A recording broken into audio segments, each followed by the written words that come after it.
हजरत सुलेमान अलैहिस्सलाम के एक चरवाहे की निगरानी में कुछ बकरियां थीं। एक दिन उसके पास एक भेड़िया आया और बोला, मुझे एक बकरी दे दो। चरवाहे ने हैरान होकर जवाब दिया, ये बकरियां हजरत सुलेमान अलैहिस्सलाम की मिल्कियत है, मैं तो बस इनका रखवाला हूं। भेड़िया बोला, तो जाकर हजरत सुलेमान से पूछ लो कि क्या वो मुझे एक बकरी देने की इजाजत देते हैं। चरवाहे ने कहा, मुझे डर है कि अगर मैं चला गया तो बकरियों पर हमला कर दोगे।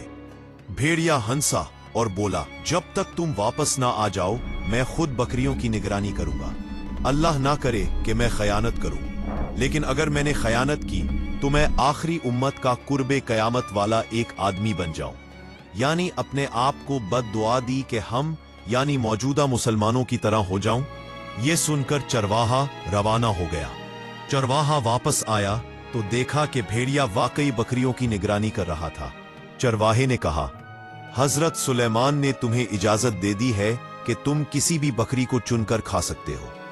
भेड़िए ने बकरियों पर नजर दौड़ाई और एक कमजोर बीमार बकरी को चुन लिया। चरवाहे ने हैरत से पूछा, तुमने यही बकरी क्यों चुनी? भेड़िया बोला, क्योंकि ये अपने रब की तस्बीह से गाफिल थी। जो अपने रब के जिक्र से गाफिल हो वो बहुत बड़ी आजमाइश में होता है।